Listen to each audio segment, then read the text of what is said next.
What if the janitor in your office secretly spoke 9 languages and had the skills to run the entire company? One CEO found out the hard way, and what happened next left the whole building speechless. This isn't just a promotion, it's a revelation. Before diving into the story, comment where you're watching from, and don't forget to subscribe so you won't miss the latest stories. The CEO froze in his tracks. David Langston, the billionaire founder and CEO of Lexstar Tech, had just wrapped up a tense boardroom meeting. The kind with red-faced investors, underperforming numbers, and not-so-subtle threats about shareholder confidence. It wasn't the kind of meeting that left room for smiles. So as he stepped into the grand lobby of his downtown skyscraper, all he wanted was a few seconds of peace before heading back to his penthouse office. The lobby was its usual scene of polished marble floors, golden chandeliers, and receptionists tapping away at keyboards. Everything screamed luxury and control, until something caught his attention. It wasn't a sound you'd expect in a tech corporation's headquarters. David slowed his steps. Near the elevators, a janitor in a navy blue uniform was having a conversation with a businessman. But it wasn't the conversation that struck David. It was the language. French. The janitor's voice was calm, fluid, confident, native level, from what David could tell. He'd spent enough time in Europe negotiating partnerships to recognize when someone wasn't just trying French. This janitor was commanding it. David slowed down, pretending to check his phone. He wasn't one to eavesdrop, but something felt unusual. He glanced up. The man the janitor was talking to, clearly a guest, nodded, shook his hand, and walked off. Then something even more bizarre happened. Another guest walked up. She looked flustered, clearly lost, pointing at a map on her phone. The janitor turned to her with a warm smile and began speaking to her in Russian. David blinked. The man had just been speaking French. Now, Russian? And it wasn't robotic or stiff. It flowed, like he'd spoken it his whole life. David stood completely still, listening more intently now. The woman looked visibly relieved, smiled, thanked the janitor, and disappeared down a hallway. Just as David was about to turn and leave, a delivery person wheeled in a cart of international packages. The janitor called out to him in Japanese, asking where to sign. The man responded, laughing, clearly impressed. That's 3 languages. In less than 2 minutes. David's thoughts started racing. Was this guy some kind of linguistic genius? Was he really a janitor? Just then, another employee walked by and said something in Spanish. Without missing a beat, the janitor responded in fluent Spanish while still mopping the floor. 4. Now, 5. David's phone buzzed. His assistant was calling, reminding him about a scheduled investor lunch. He declined the call, eyes fixed on the janitor. The man continued mopping, now humming quietly to himself. Calm, unbothered, like this entire linguistic showcase meant nothing to him. David approached him slowly, still unsure what to say. It felt strange. A billionaire CEO about to interrupt a janitor's shift just because he was talking? But he couldn't help it. Curiosity had taken over. "Excuse me," David said, his voice steady. The janitor turned, surprised. "Were you just speaking French back there?" The janitor straightened up. "Yes, sir," he replied respectfully. "And Russian?" "Yes, sir." David raised an eyebrow. "And Japanese?" "Yes, sir." He gave a shy smile. "I speak 9 languages. Actually, 9. David was speechless for a second. The janitor looked down, maybe assuming he'd done something wrong. I'm sorry if I caused any distraction. The guests just needed help and—" "No," David cut in. "No, not at all. You helped them. That was impressive." The janitor relaxed slightly. "Thank you, sir." David looked at him carefully. This man, quiet, humble, sweeping floors in a building that housed one of the most powerful tech companies in the country, was hiding a skill most executives would kill for. He could command entire conversations in half the world's business, languages, and yet here he was, mopping tiles. What's your name? David asked. Elijah Carter. Well, Elijah? David nodded, still a bit stunned. I think you and I need to have a much longer conversation. Can you come to my office tomorrow at 10 a.m.? Elijah hesitated. Am I in trouble? David actually laughed. Not even close. In fact, I think this might be the best thing that's happened to this company in a long time. And with that, David turned and walked back toward the elevators, leaving Elijah confused, mop still in hand, and a lobby full of unsuspecting staff with no idea what had just happened. But one thing was clear. David Langston had just discovered the most valuable man in the building, and he wasn't sitting in a corner office. His name was Elijah Carter, mid-40s, soft-spoken, always on time, always polite. If you asked anyone at Lextar Tech about him, they might pause and say, "Oh yeah, the janitor guy with the earbuds." That's what people saw.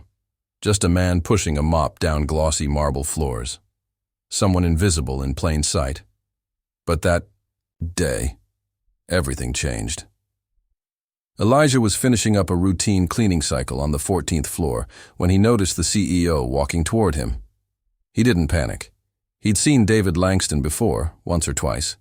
The man was a legend, tech genius, billionaire entrepreneur, former MIT grad who'd turned a garage idea into a global empire. Elijah never thought he'd be standing face to face with him. But there he was. David stopped a few feet away, watching him carefully. "Excuse me," the CEO began, his voice curious, not condescending. "Were you just speaking French back there? And Russian?" Elijah paused, unsure if he'd done something wrong, but he nodded. "Yes, sir." David tilted his head. "How many languages do you speak?" Elijah gave a modest shrug and answered softly, 9. That single word, 9, hit like a thunderclap in David's brain. 9? He repeated, almost laughing in disbelief. "Yes, sir," Elijah said again, his tone respectful but relaxed. "English, French, Spanish, Russian, Mandarin, Japanese, Arabic, German, and Swahili." David blinked. "That's incredible. You must have a background in linguistics?" "I was a translator," Elijah replied, "for international NGOs and embassy work." Now David was stunned. He saw the mop, the uniform, the name tag. It didn't match the resume Elijah had just casually dropped. "And now you're working here?" David asked, still trying to process it. "As a janitor?" Elijah looked down at the mop in his hands. He didn't seem embarrassed, just tired. "It's a long story, sir. I had to leave my country about 4 years ago. Things got complicated. Political issues, some family loss. I needed steady work quickly. This job was available. It's honest work, and I'm grateful for it." That last line, "I'm grateful for it," stuck in David's mind like a needle. Most people would have answered that question with bitterness or frustration. But Elijah? He carried humility like a badge of honor. David stood silent for a moment, processing the picture in front of him. A brilliant man fluent in 9 languages. Former diplomat-level translator. Now sweeping floors because the world didn't give him the time, or the papers, to prove his worth. He could have nodded politely, said thank you, and walked away. But David Langston wasn't most CEOs. "Elijah," he said slowly, "do you have time to talk tomorrow morning?" 10 a.m.? Elijah blinked, unsure of what to say. Yes, sir. Of course. In my office, David added. 14th floor. Don't worry. It's not about anything bad. Elijah gave a nervous smile. Yes, sir. I'll be there. David nodded once and walked away. Elijah stood still for a few seconds, trying to piece together what just happened. 1 minute he was mopping near the elevators. The next he had a meeting with the founder of the company. Employees passing by looked confused. One whispered, "Did the CEO just talk to Elijah?" Another said, "I didn't even know Elijah spoke." Back in his office, David sat in silence. He stared out the window of his 14th floor corner suite overlooking the city. The view had never looked so empty. How many Elijahs were in this building? How much talent had gone unnoticed just because it wasn't wrapped in a designer? Suit or a Stanford degree? He opened his laptop and pulled up Elijah's employee file. Not much was there, just the basics. Hired through a facility services vendor, no mention of his past, no degrees on record, just glowing performance reviews. From managers who all noted the same thing: hardworking, respectful, quiet. But quiet didn't mean unremarkable. David leaned back in his chair, still thinking. He'd spent millions on consultants, PR firms, and global strategy teams who couldn't do what Elijah had done effortlessly: connect with people from different countries, speak their language, and earn trust instantly. Elijah had the kind of mind companies spent years searching for, and Lextar Tech, it had him the whole time, but they only saw the mop. Later that afternoon, David Langston called his assistant. His voice was calm but firm. "I want Elijah Carter in my office tomorrow morning, 10 a.m. sharp. Don't tell him why." The assistant blinked. "Elijah Carter, the janitor." David didn't look up from his laptop. "Yes." "Should I let facilities know?" "No," David said, closing his screen. "Just Elijah." That night, Elijah barely slept. The request had come out of nowhere. A message from the CEO's office? No reason given? He retraced every moment from the day before. Had he cleaned the wrong floor? Used the wrong supplies? Spoke too loudly in front of a guest? The next morning he arrived early, dressed in his uniform with his ID badge clipped neatly to his chest. He stood nervously in front of the double-glass doors to the executive wing. This was a part of the building he usually just mopped, quietly, after hours. A receptionist smiled and nodded. "Mr. Langston is expecting you." Elijah stepped inside. The space was sleek and modern.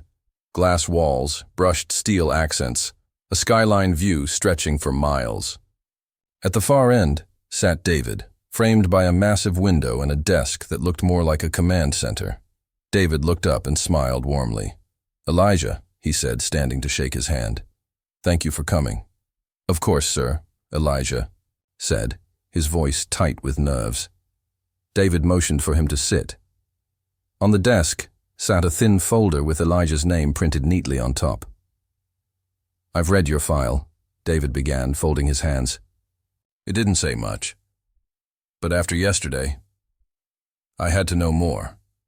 So I'm asking now, off the record, what's your full story?" Elijah hesitated. He looked at the door, then back at the CEO. This man could fire him, or maybe worse, make promises he didn't intend to keep. But something in David's expression wasn't just curiosity. It was genuine interest. So Elijah took a breath and began. "I was born in Nairobi, Kenya," he said quietly. "My mother was a school teacher. My father worked in logistics for a shipping company. I was always fascinated by languages. I spoke Swahili and English growing up, and I started learning French and Arabic in high school." David listened, not interrupting once. Elijah continued. "I got a scholarship to study in France, linguistics and international relations. From there, I interned at embassies, eventually got hired as a translator. For years, I worked with international NGOs and cultural organizations. I helped negotiate aid agreements, trained diplomats, advised on cultural sensitivity. I loved it." David nodded slowly. "So what happened?" Elijah's eyes dropped. "Political tensions back home. Complicated things. I won't go into details, but there were threats. One of my brothers was taken. My wife and I had to leave everything behind. It was either escape or risk disappearing." David's face darkened with empathy. "I'm sorry." Elijah swallowed. "When we arrived in the U.S., my credentials didn't carry over. No American degrees, no formal references. The organizations here wouldn't take the risk. I tried. Applied everywhere. But nobody wanted a foreign translator with no local paperwork. So, janitorial work was the first thing that would hire me, he said quietly. And it was honest. It put food on the table. My wife got work as a caregiver. We live in a small apartment in the suburbs. I never wanted pity, sir. I just wanted to provide. David leaned back in his chair, stunned. Here was a man who had helped global organizations communicate, protect lives, navigate conflict, and now he was wiping handprints off office glass and scrubbing conference room carpets. Not because he failed, but because the system failed him. Elijah, David said, his voice steady, I think it's time someone gave you that chance. Elijah looked up, confused. Sir? David stood, walked to the window, then turned around. You don't belong with a mop in your hands. Not that there's anything wrong with that job. But it's not who you are. He paused, choosing his words carefully. You're a communicator, a diplomat, a man who understands people and cultures in a way most of my team never will. I've spent millions hiring consultants who can't do what you did in 5 minutes yesterday. Elijah blinked, still not quite understanding. I want to bring you in, David said. Officially, not as a janitor. I want you to join our global communications team. You'd work directly under my VP of International Strategy. I can't promise miracles, but I can promise a real shot. Elijah sat frozen. No words came to him. After 4 years of silence, of being ignored, of being overlooked and underestimated, someone was finally seeing him. David smiled. You don't have to say yes now. Talk to your wife. Think about it. But Elijah didn't need time. I'd be honored, sir, he said, his voice cracking slightly. David extended his hand again. Then welcome to the team, Elijah. And just like that, the janitor who spoke 9 languages walked out of the CEO's office with something he hadn't had in years. By Monday morning, the company was buzzing. Elijah's wearing a suit? I saw him heading into the executive wing. Wait, our Elijah? The janitor?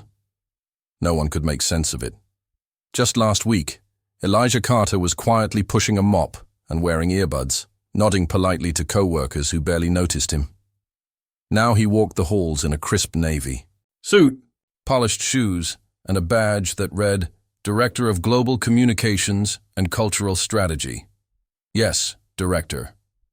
David Langston had created the position just for him, a role that didn't exist until Elijah's story forced him to rethink everything.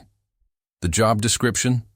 Tailored to Elijah's unique brilliance, to help Lexstar expand into new global markets, advise executives on cross-cultural relations, and manage communications with international partners in their native languages.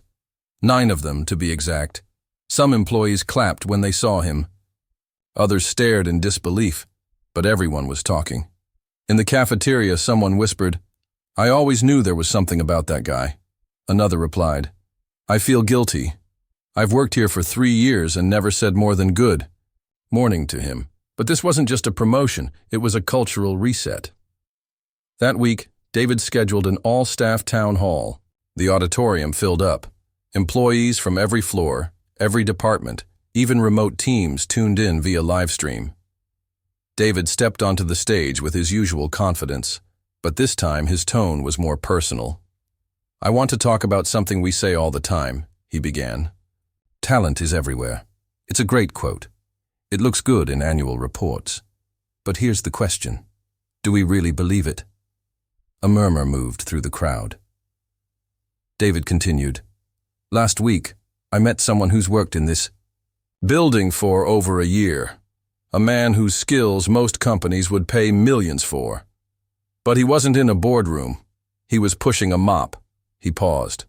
That man is Elijah Carter, and as of today, he's our new Director of Global Communications and Cultural Strategy. Elijah, seated in the front row, looked humbled, but he stood as the spotlight found him.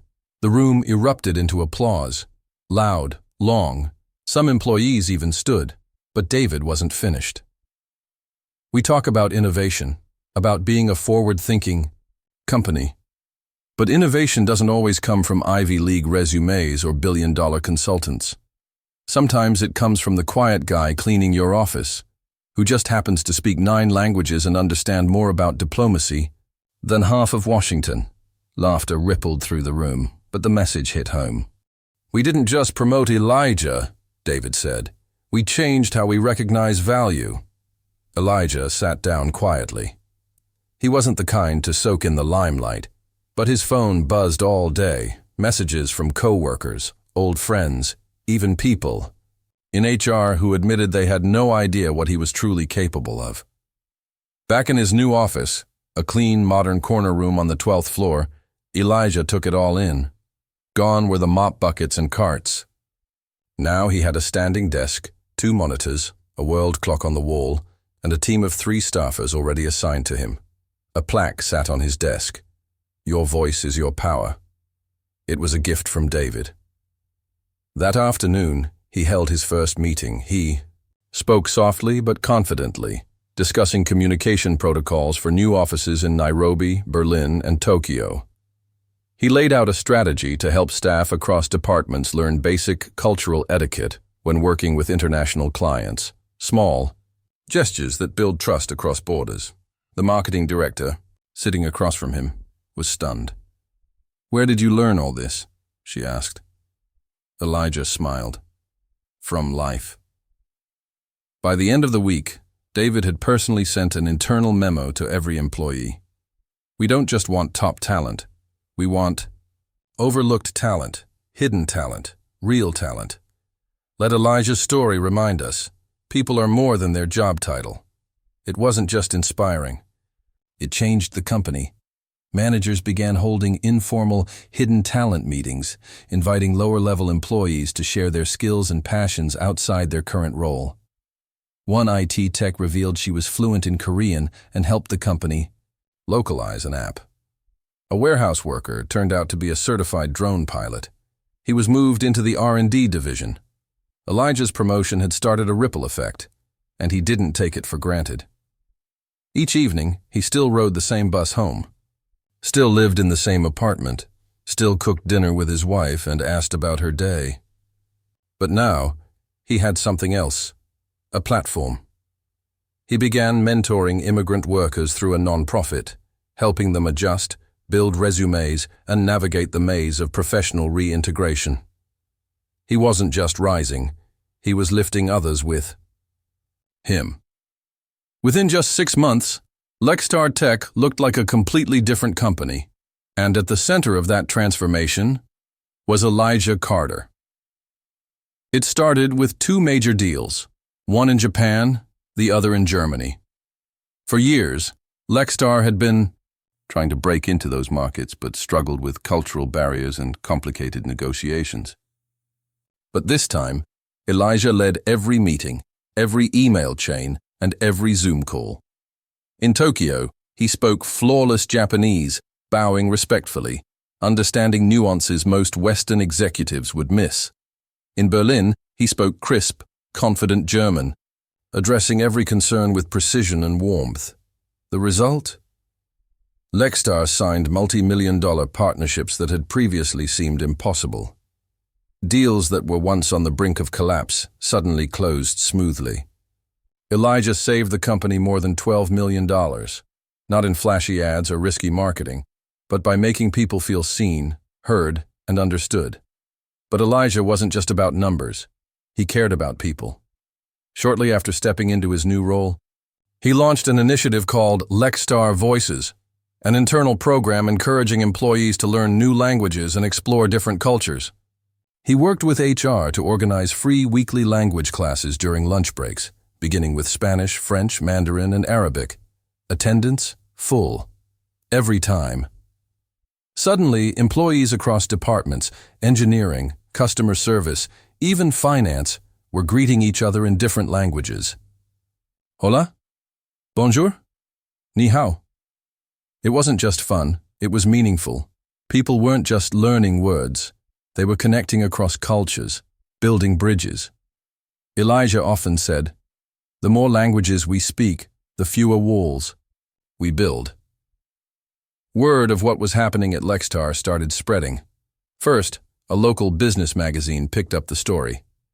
Janitor turned director reshapes corporate culture. Then, national outlets came calling. From mop to management, how one man's hidden talent transformed a tech giant. CEO promotes janitor, now he's leading global strategy interviews poured in. David Langston and Elijah sat down with business networks, talk shows, and even educational podcasts. But Elijah stayed humble throughout. He never made it about going viral, never chased fame. "I'm not a symbol," he once said in an interview. "I'm just a reminder.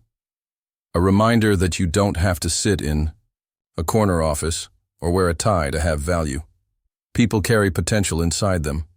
Sometimes it's hidden under a uniform, but it's there." That quote alone was shared over 10 million times online, and back at the office things kept evolving. Elijah's team expanded. He now oversaw 12 people, each handpicked not for flashy resumes, but for their lived experience, multilingual skills, and ability to think globally. Several were immigrants themselves. One woman had been a refugee. Another was a former street vendor who spoke 5 languages fluently. Elijah gave them something no one else had, a chance, and in doing so, he created a team more effective than any traditional consulting firm. David Langston later admitted, "Hiring Elijah wasn't just the right thing to do. It was the smartest business move I've ever made." But what truly set Elijah apart wasn't just his intelligence or experience. It was his humility. Despite his rising profile, he still walked the same path through the building, still greeted the janitorial staff by name, still remembered birthdays, still checked on the cafeteria workers during lunch. One morning, a new intern, nervous and fumbling, got lost on her first day. Elijah, wearing a suit and holding a folder, full of global strategy notes, paused to walk her all the way to her orientation room. He didn't introduce himself. She later found out who he was and nearly fainted. When asked why he did it, he simply said, "Because someone once gave me directions when I needed them." The ripple effect of Elijah's story reached far beyond Lextar. Other companies began examining their hiring practices. Resumes were looked at more carefully. Immigrants and career shifters were given interviews instead of auto-rejections. Some CEOs even created second-chance programs to catch the hidden talent, often ignored. Elijah's face never appeared on billboards. But in boardrooms, classrooms, and coffee shops, his story was told again and again. He became a quiet symbol of resilience, of brilliance that doesn't shout, of humanity in the world of business. 1 year after his promotion, Lextar held its annual company retreat. David stood at the podium, addressing hundreds of employees.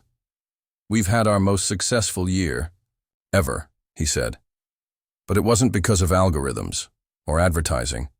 It was because we listened, because we looked beneath the surface." He turned toward Elijah, seated in the front row. Elijah reminded us that the world is full of people with untapped brilliance, and when we open our eyes to that, we don't just change careers, we change lives. The room gave him a standing ovation. Elijah didn't cry, but his wife, seated beside him, did. And maybe the most poetic part? The janitor closet where Elijah once kept his cleaning supplies had been converted into a small lounge for Lextar. Voices participants. On the wall there was a framed photo of Elijah leading a negotiation in Japan. Below it, a plaque read,